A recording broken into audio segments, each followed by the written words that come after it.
Halo, Assalamualaikum warahmatullahi.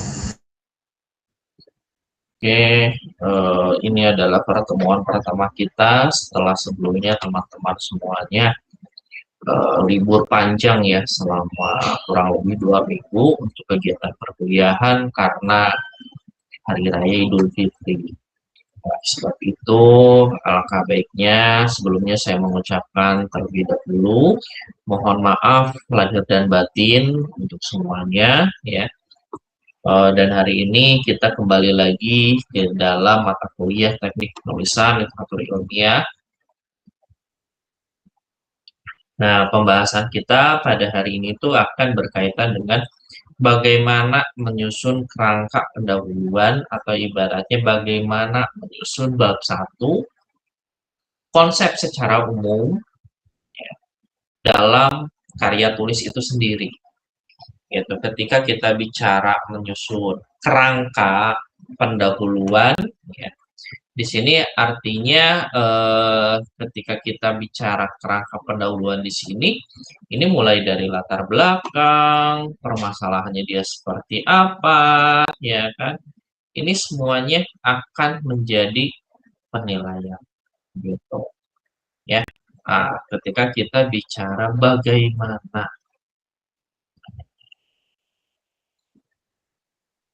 oke, sebentar, ada yang masuk.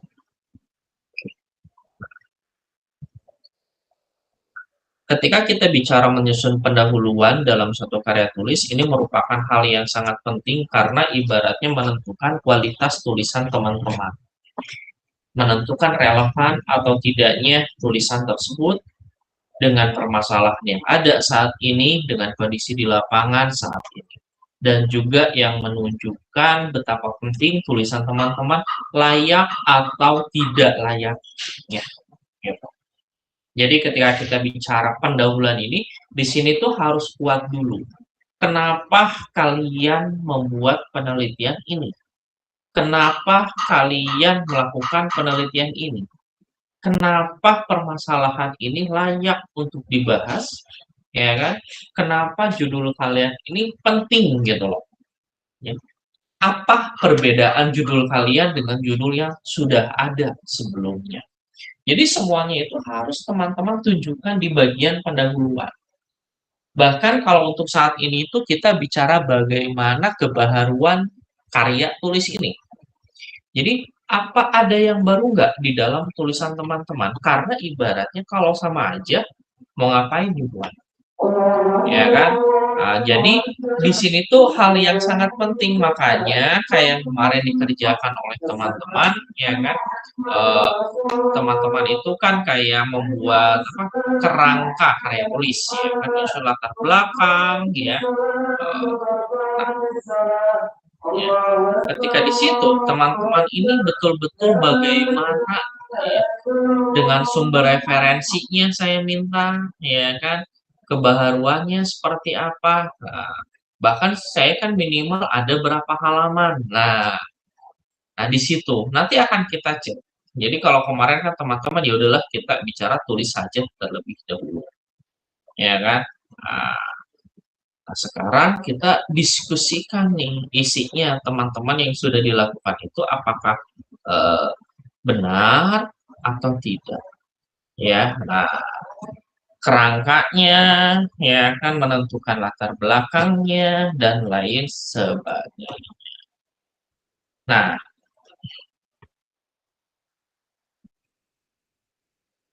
ini kita harus tahu dulu kenapa bagian pendahuluan ini penting, ya kan? Karena ini tadi membingkai penelitian, menarik perhatian pembaca dan makanya tadi kenapa judul kalian ini penting, menariknya di mana? Yang kemarin kebaharuannya itu harus jelas, ya kan? Kemarin itu beberapa tugas apa ada yang sudah saya baca, ya kan? Ternyata ketika kita bicara bagaimana kebaharuan dalam karya tulis itu sendiri, ini ada yang tepat, ya kan? Ada yang tidak, misalnya, ya kan? Nah, ketika saya cek, misalnya, oh dia ada yang pertanyaannya itu kayak kebaharuannya itu kayak belum muncul banget gitu. Ya kan, kebaharuan novelty ini kayak ada pengembangannya yang seperti apa, berarti dia itu nanti akan ada di tinjauan pustakanya. Nah, ini adalah hal yang sangat penting. Nah, pokoknya pada bagian pendahuluan ini harus sudah bisa menjawab tadi aja. Kenapa judul ini penting? Kenapa penelitian ini dilaksanakan? Dan permasalahannya itu apa? Semua harus tergambarkan dengan baik. Kemarin saya cek beberapa tulisan teman-teman juga sudah oke, ada yang mengambil permasalahan berdasarkan dari data dinas-dinas terkait. Dari kementerian misalnya, ada saya cek juga, ada juga yang umumnya itu tidak menyebutkan. Nah, ini yang kurang tepat. Ada yang tidak menyebutkan sumber referensi dari mana permasalahannya. Dia hanya menyebutkan permasalahan secara umum itu begini, begini, begini. Nah, itu sebetulnya dia tidak menjawab sama sekali. Karena ketika kita bicara permasalahan secara umum, berarti ya belum dikaitkan dengan objeknya. Bahkan ketika dia ada permasalahan umum, jadi kamu tahu dari mana permasalahan umum tersebut. Jadi belum menggambarkan banget ketika kita bicara permasalahan tersebut. Nah, ini. Ya. Ketika kita bicara pendahuluan, ada ide, ada teori, ada fakta. Tiga hal ini ada nggak? Ya. Terutama ketika kita bicara pada bagian latar belakang. Teman-teman apakah sudah mencantumkan ide dengan tepat? Ya. Atau belum? Pokoknya di sini ketiga ini tuh harus teman-teman kaitkan. Pada bagian pendahuluan harus ada latar belakang yang kuat, yang tadi berarti kita ada teori, ada fakta, ada argumentasi yang logis, berdasarkan teori, tujuan penelitian yang jelas. Nah, teman-teman sekarang punya gagasan, punya ide, konsep. Sekarang tinggal kita pakai teori yang mana. Ingat, kita diusahakan itu teori yang 5 tahun ke belakang. Fakta, pada akhirnya saya lihat teman-teman, alhamdulillah tadi ada yang menggunakan data kayak dari kementerian, data-data di lapangan. Oke, untuk saat ini memang tidak masalah. Akan tetapi, untuk nanti ke depannya, teman-teman di sini wajib, ya saya katakan, wajib menggunakan hasil wawancara, hasil angket, atau bahkan hasil observasi. Jadi nanti ke depannya mau tidak mau, ya ke lapangan. Harus, pokoknya. Itulah yang menguatkan bahwa permasalahan latar belakang kita itu kuat karena ada masalah. Kalau nggak ada masalah, ngapain? Gitu loh. Ya. Nah, makanya kita harus bisa menghubungkan antara ide kita, teori kita, dan fakta. Ya, dalam penulisan pendahuluan karya tulis ilmiah itu sendiri. Ya. Alhamdulillah sih ada yang sampai 4 halaman, saya lihat itu pada bagian pendahuluannya ada yang 3 halaman meskipun belum saya telusuri secara detail. Apakah sudah betul-betul menggambarkan ataukah ternyata hanya kebanyakan argumennya doang. Ya. Nah, agar betul-betul meyakinkan. Ya.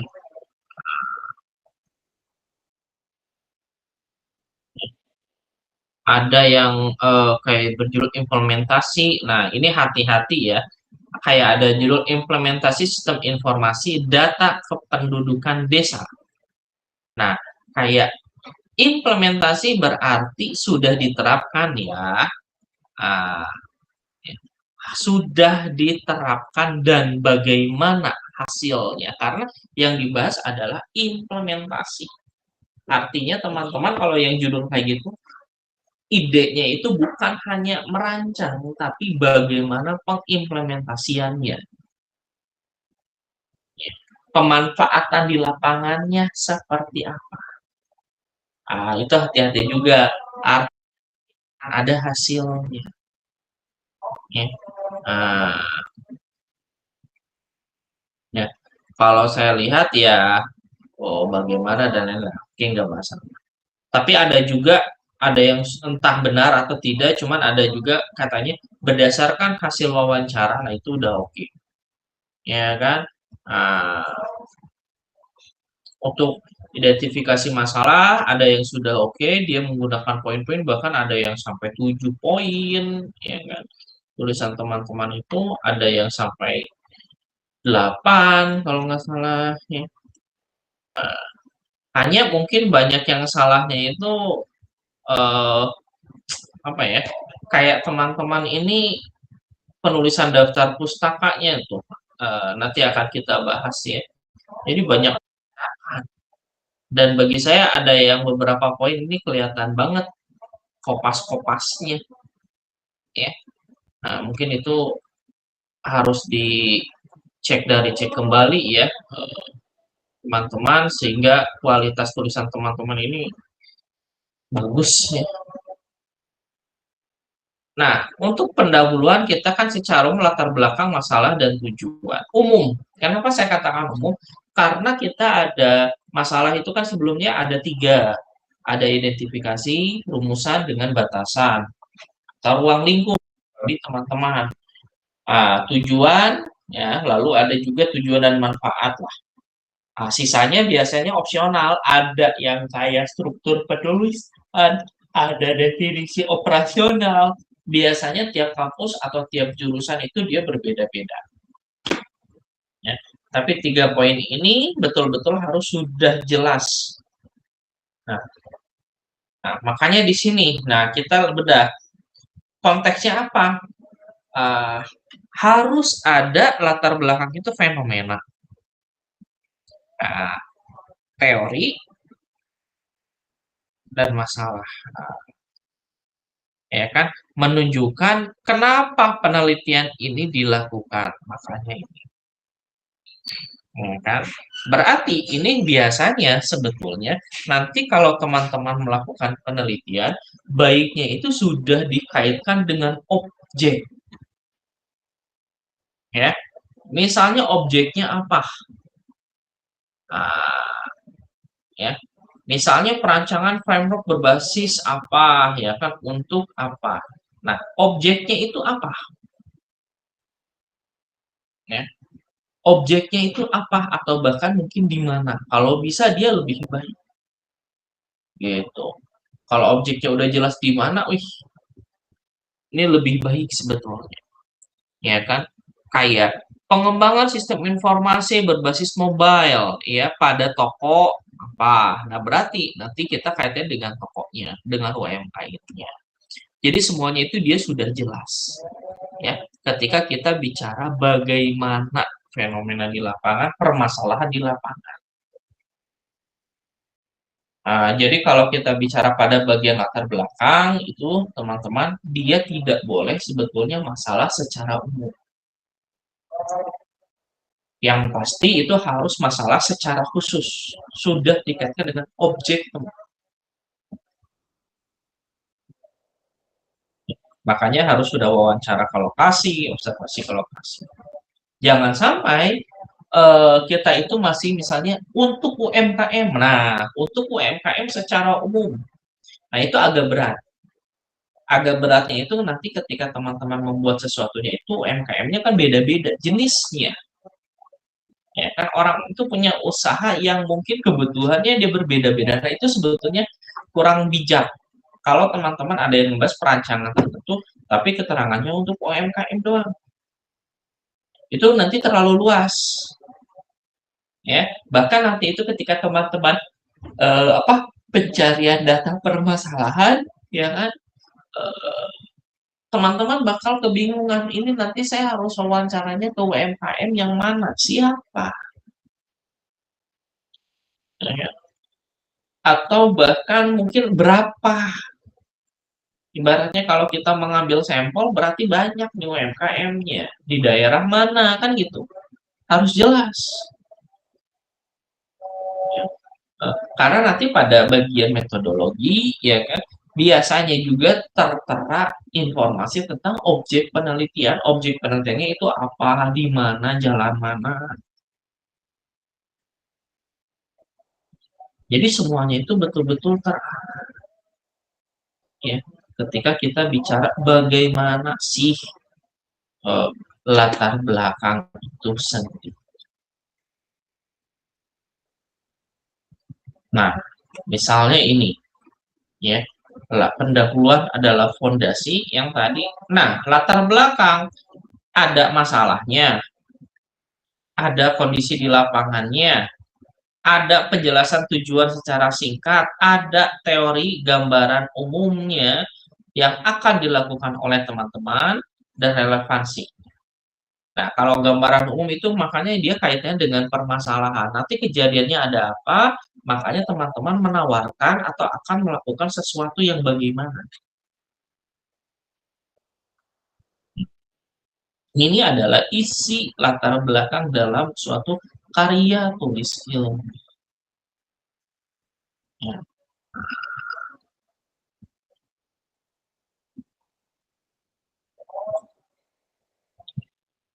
Masalah pokoknya wajib dari referensi dan wajib dari lapangan.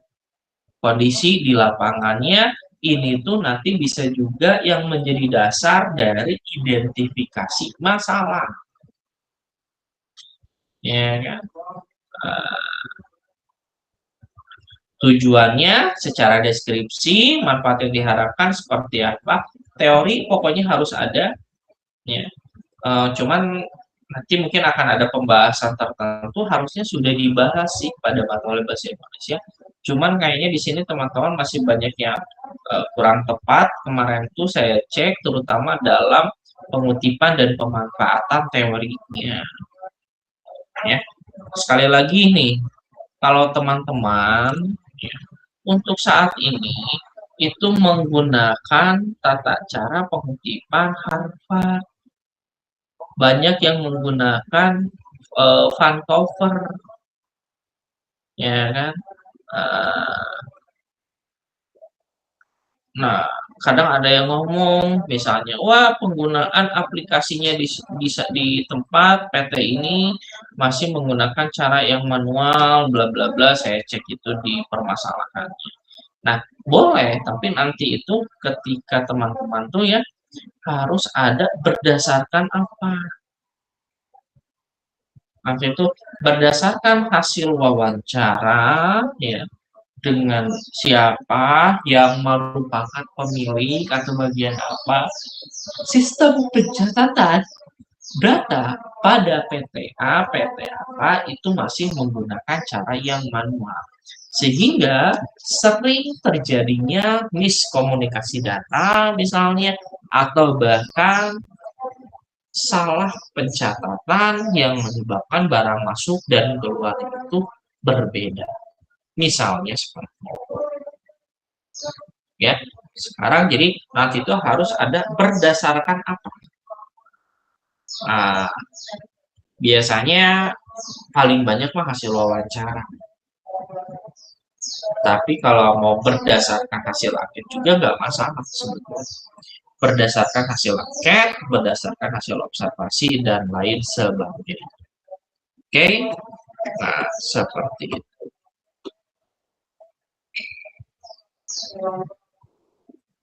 Ya, jadi relevansinya, gambaran umum, nah ini semua harus ada pada bagian latar belakang. Nah, tinggal kita cek nanti yang teman-teman lakukan apakah sudah muncul semua poin ini atau belum. Ya. Ada masalah, ada teori, oh Sehingga dibutuhkanlah pembuatan web ini, pembuatan sistem, ya, implementasinya yang berbasis apa dan lain sebagainya. Nah, ini semuanya harus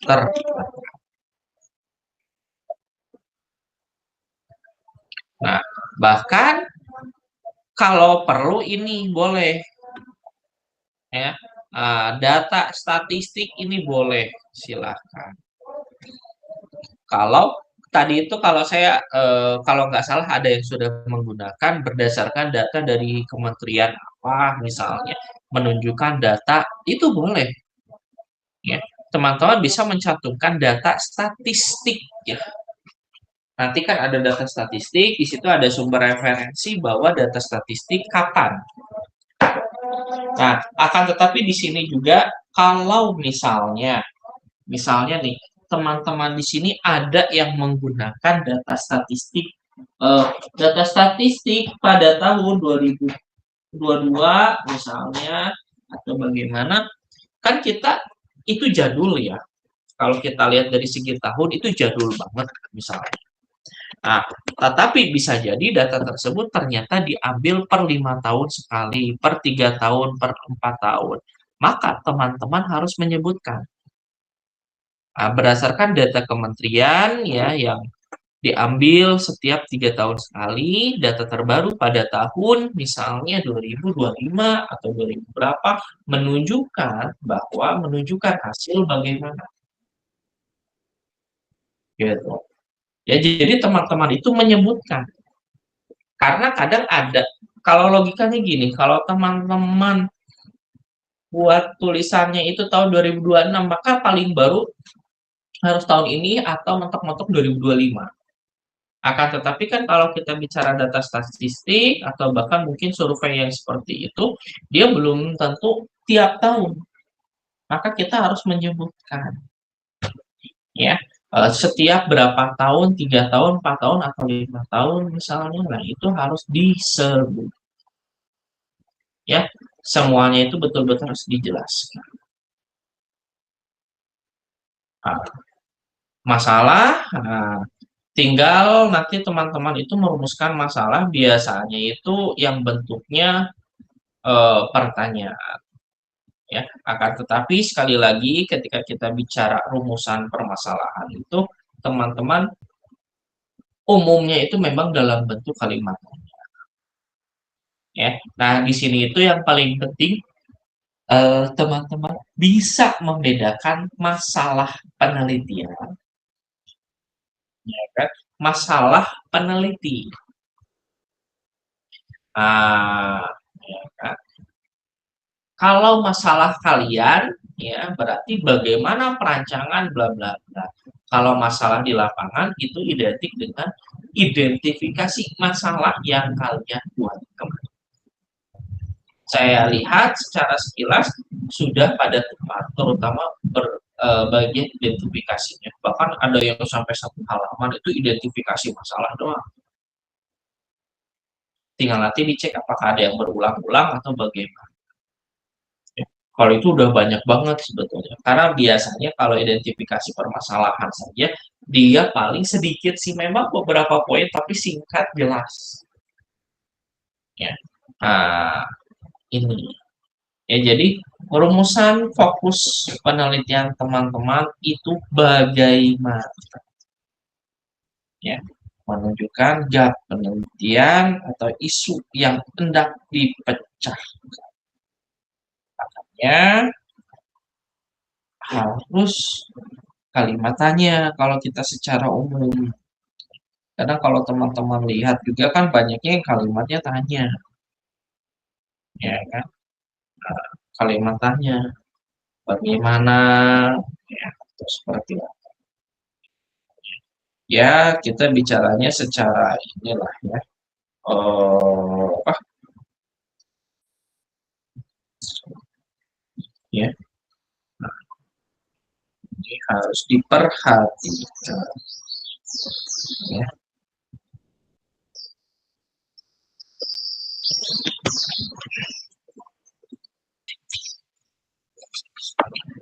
Ini adalah penyusunan pada bagian karya tulis ilmiah, ya. Nah, rumusan permasalahannya, dari identifikasinya, batasannya seperti apa. Nah, ini juga harus diperhatikan oleh teman-teman semua, ya. Nah, berkaitan dengan karya tulisnya, ya.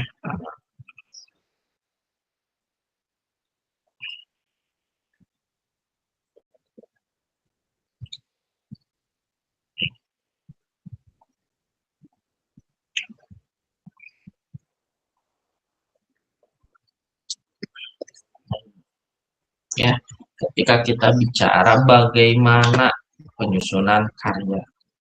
Nah, jadi mungkin nanti setelah UTS juga teman-teman minggu depan juga akan difokuskan ke latihan menulis, menulis, menulis, ya.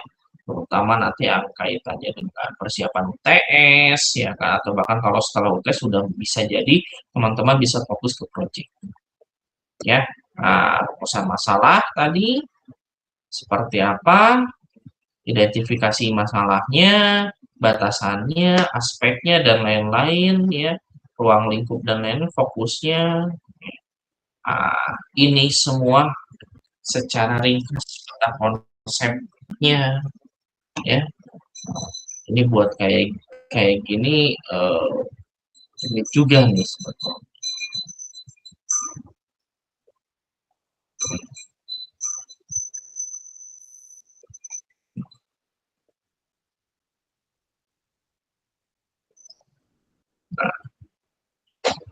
Nah, seperti itu, ya. Nah, ini adalah karya tulis ilmiah itu sendiri, ya kan. Nah,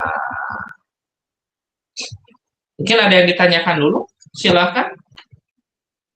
Dari yang kemarin dikerjakan bagaimana, ataukah mungkin teman-teman dalam kemarin itu apa metodologi bagaimana penyusunannya, ya kan?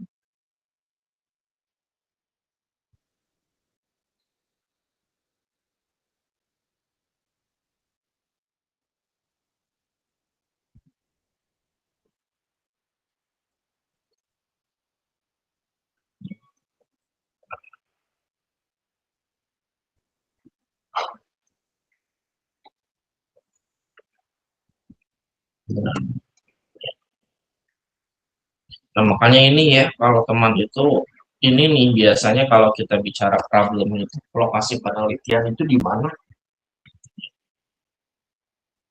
Kadang kalau kita lihat eh, apa ya banyak lokasi penelitian itu ada yang gonta-ganti, ya. Nah, makanya apa teman-teman juga harus cek pastikan perizinannya gampang atau enggak, takutnya apa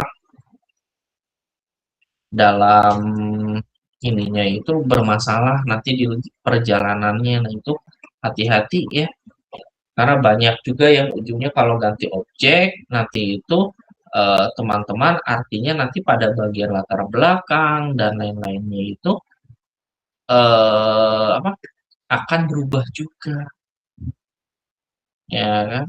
Objeknya berarti kan nanti harus melakukan wawancara lagi berdasarkan hasil, kan nggak mungkin kita ibaratnya wawancaranya di mana, ya, tapi penelitiannya di mana, itu hati-hati, ya, ketika kita bicara bagaimana itu sendiri, ya. Ini adalah peta konsepnya, ya. Terkadang juga di sini teman-teman di TB terutama itu ada yang minta rumusan masalah bentuknya kalimat tanya. Ada juga yang minta bentuknya dalam bentuk kalimat pernyataan. Nah, itu silakan sesuaikan saja dengan dosen-dosen. Yang penting jelas, Pak, ini maksudnya kalimat pertanyaan yang bagaimana atau pernyataan yang seperti apa.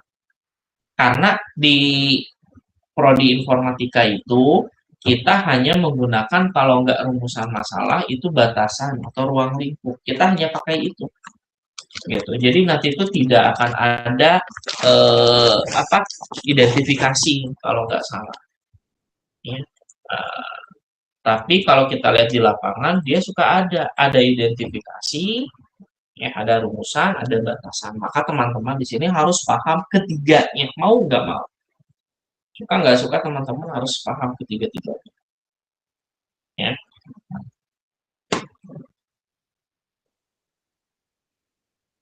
Tinggal tujuan, nah hasil yang dicapai.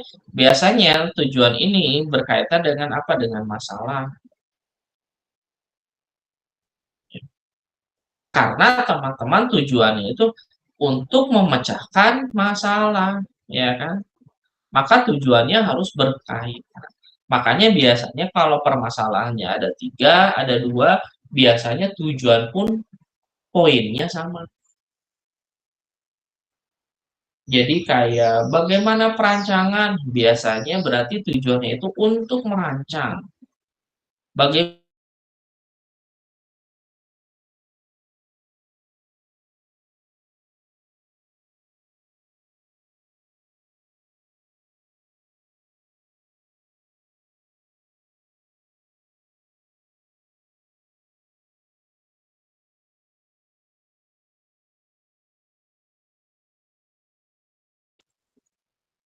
ya, tujuan harus terukur, ya makanya tadi akan ada jawabannya di bagian bab 4.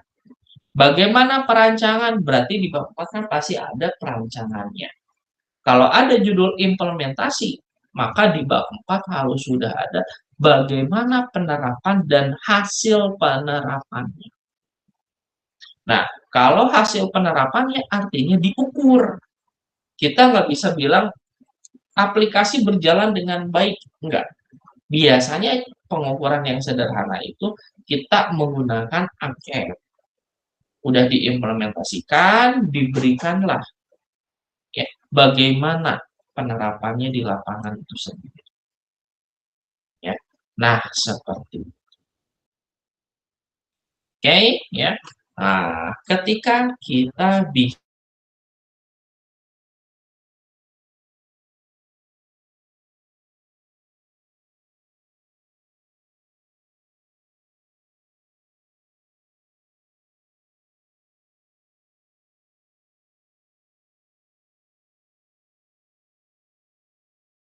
hal-hal yang lain. Oke. Nah, kalau manfaat saya rasa sudah jelas. Sebelumnya pernah saya jelaskan kita itu ada manfaat secara teoretis, secara teori, secara keilmuan, dan akan ada manfaat secara praktis. Manfaat yang dikaitkan dengan objek-objek tertentu. Bagi peneliti, bagi objeknya, misalnya kayak bagi perusahaan, bagi UMKM, bagi sekolah, ya, atau bahkan bagi masyarakat secara umum. Nah, berarti di sini itu dibagi menjadi beberapa. Satu, secara teoretis udah satu paragraf misalnya.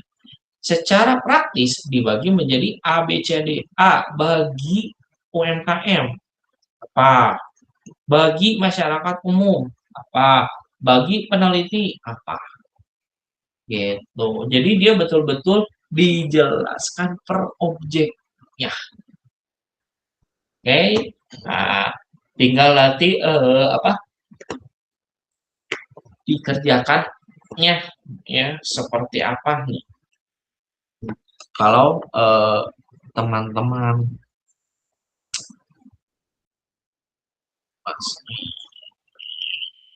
karena kan kemarin kalau saya lihat kan kita baru ke latar belakangnya dan identifikasi masalah ya.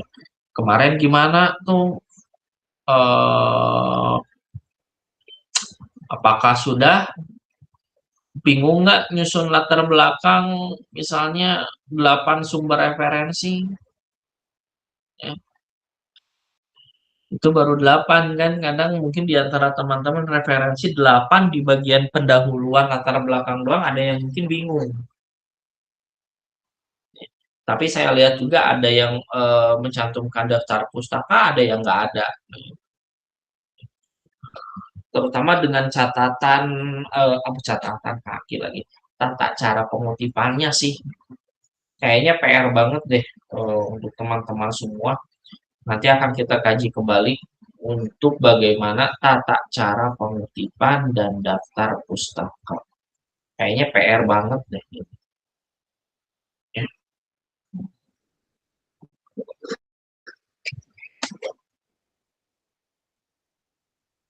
Nah ini ya saling berkaitan, makanya tujuan berkaitan dengan ini nanti berkaitan dengan ini juga. Ya, semua berkait. Ya.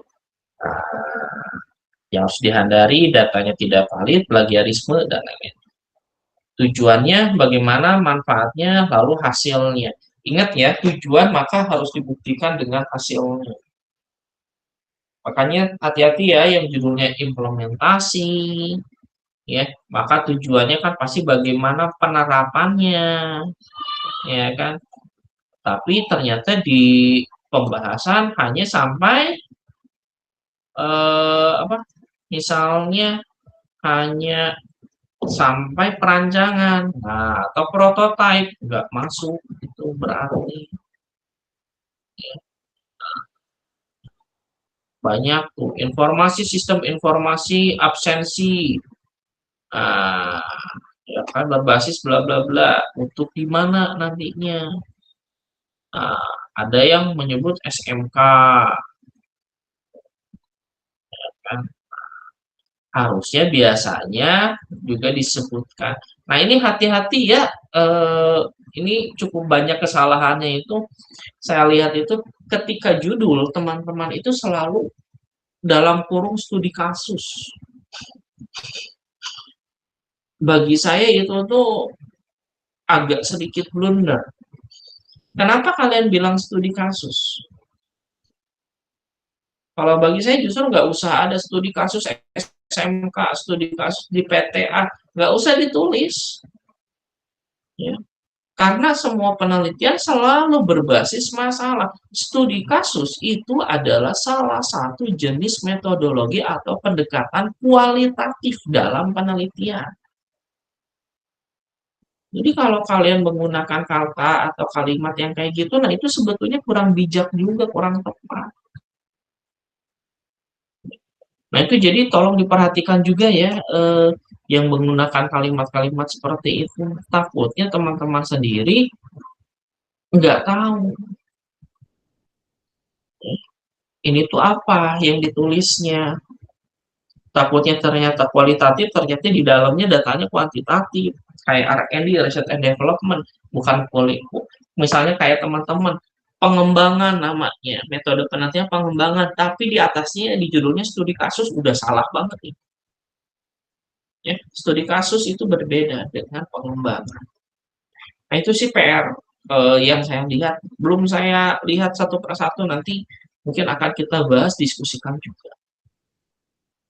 Ya. Nah seperti itu. Oke, silahkan. Mungkin ada dulu yang ditanyakan.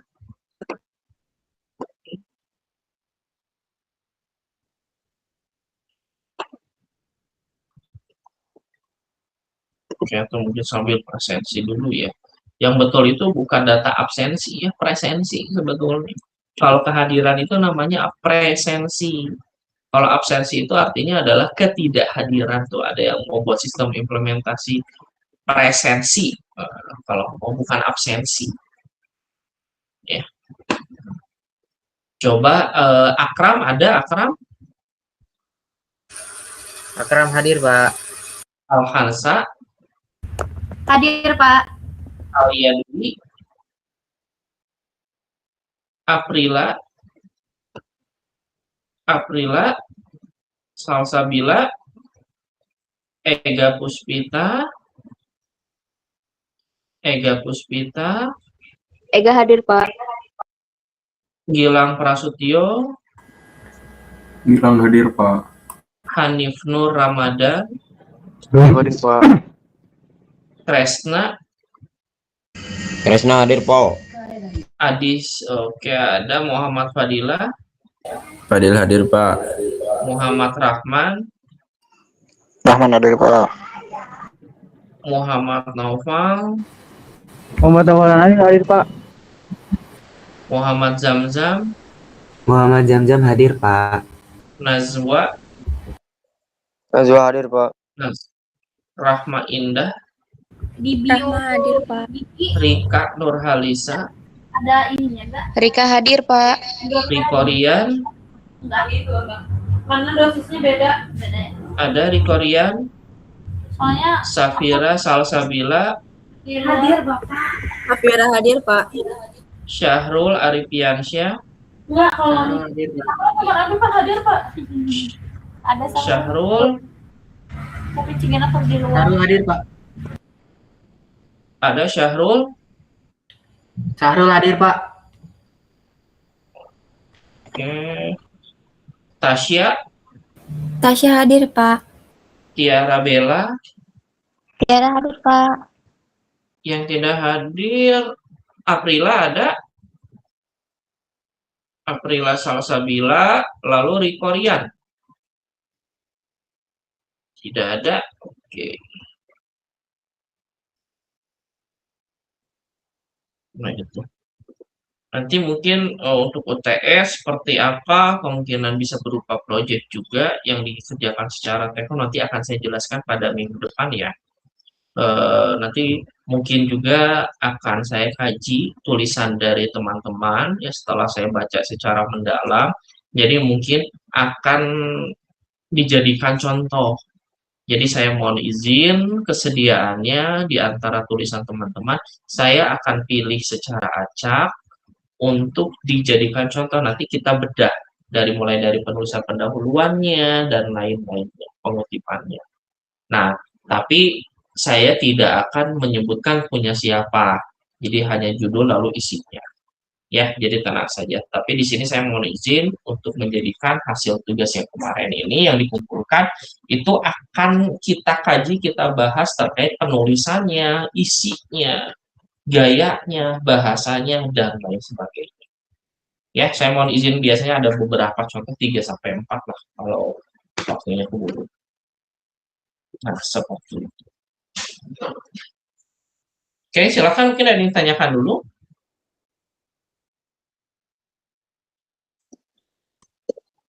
Kalau tidak ada yang ditanyakan, kalau begitu saya coba sekian dulu untuk pertemuan kita pada malam hari ini. Insya Allah kita bertemu kembali minggu depan pada hari dan waktu yang sama.